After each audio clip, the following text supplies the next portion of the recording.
የሩሲያና ዩክሬን ጦርነትን ለመቋጨት የሚደረገው ድርድር ውጤቶችን ቢያስገኝም መከናወን ያለባቸው ተጨማሪ ስራዎች መኖራቸው ሲገለጽ ቆይተዋል። በዚህም የዩክሬኑ ፕሬዝዳንት ዜሌንስኪ ከጠቅላይ ሚኒስትር ኬር ስታርመር፣ ከፈረንሳይ ፕሬዝዳንት ኢማኑኤል ማክሮንና ከጀርመኑ ቻንስለር ፍሬድሪክ ሜርዝ ጋር ውይይት አድርገዋል። መሪዎቹ ባለፈው ሳምንት በፍሎሪዳ የዩክሬንና የአሜሪካ ባለስልጣናት ባደረጉት ውይይት በተዘጋጀው የዩክሬን በቅርብ ጊዜ የሰላም እቅድ ላይ መወያየታቸው የሚታወስ ነው። ከንግግሮቹ በኋላ ስታርመር በሰጡት አስተያየት ከዩክሬን ጋር እንቆማለን ሲሉ ዜሌንስኪ ደግሞ አንዳንድ አስፈላጊ ውሳኔዎችን ማጤን አለብን ሲሉ ተደምጠዋል። አሜሪካ ዩክሬን ከሩሲያ ጋር ፈጣን የሰላም ስምምነት ላይ እንድትደርስ በምትገፋፋበት ወቅት ከአውሮፓ ዋና አጋሮች ጋር በዳውኒንግ ስትሪት መገናኘታቸው የሀገራቱ የሰላም ስምምነት ጉዳይ መጨረሻው ምን ይሁን የሚሉ ሰዎች እየተበራከቱ መጥተዋል። ባለፈው ሳምንት በዩክሬንና በአሜሪካ ባለስልጣናት መካከል በተደረጉ ንግግሮች ስለተዘጋጀው ስለ አዲሱ የዩክሬን የሰላም እቅድ ቀደም ሲል ከእንግሊዝ ጠቅላይ ሚኒስትር፣ ከፈረንሳይ ፕሬዝዳንትና ከጀርመን ቻንስለር ጋር መነጋገራቸው ይታወሳል።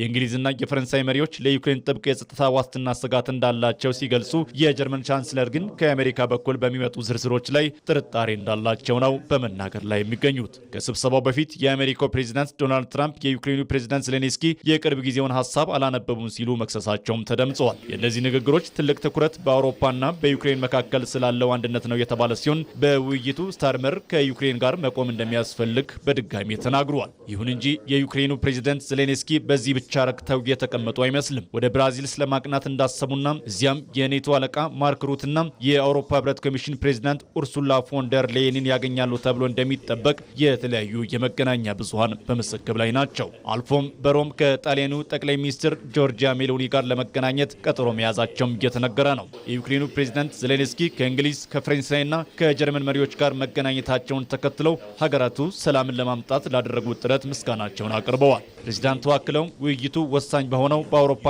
በዩክሬን መካከል እንዲሁም በአውሮፓ በዩክሬንና በአሜሪካ መካከል ያለውን አንድነት ነው ሲሉም ተደምጠዋል። ከዩክሬን ጋር የተገናኙት እነዚህ ሀገራት ከአሜሪካ ያደረግን ባለው የጋራ ዲፕሎማሲያዊ ስራ ላይ ዝርዝር ውይይት አድርገናል፣ እንዲሁም ተጨማሪ የመከላከያ ድጋፍ በተመለከተም መወያየታቸውንም የዩክሬኑ ፕሬዝዳንት ጠቅሰዋል። በተለይ መሪዎቹ ከህዝባችን ጋር ለመቆም እንዲሁም ሰላምና መቀራረብን ለማረጋገጥ ላሳዩት ፈቃደኝነት አመስጋኝ ነኝ ሲሉ የዩክሬኑ ፕሬዝዳንት ተናግረዋል። ፕሬዝዳንት ቮሎዲሚር ዜሌንስኪ ከእንግሊዝ ከጀርመንና ከፈረንሳይ መሪዎች ጋር ያደረጉትን ውይይት በጨረሱበት ወቅት በዩክሬን ያለውን ጦርነት ለማስቆም የታለመውን የመጨረሻውን ረቂቅ የሰላም እቅድ መወያየታቸውም ታውቋል። ሀገራቱ ለዩክሬን ሰላምና ደህንነት ዋስትናዎችን ለማካተት ቃል የገቡ ሲሆን የፈረንሳዩ ፕሬዝዳንት ኢማኑኤል ማክሮን ከሰላም ድርድር በፊት የዩክሬን አጋሮች በእጃቸው በርካታ አማራጮች አሉ ሲሉ ተደምጠዋል። ሆኖም የጀርመኑ ቻንስለር ፍሬድሪክ ሜርዝ ከአሜሪካ በኩል በሚመጡ ሰነዶች ላይ እያየናቸው ያሉ አንዳንድ ዝርዝሮች ላይ ጥርጣሬ እንዳላቸው ይፋ አድርገዋል። ፕሬዚደንት ትራምፕ በሳምንቱ መጨረሻ በአሜሪካና በዩክሬን ባለስልጣናት መካከል የተወያየውን የቅርብ ጊዜ ሀሳብ አልተረዱም ብለው ዜሌንስኪን ከከሰሱ በኋላም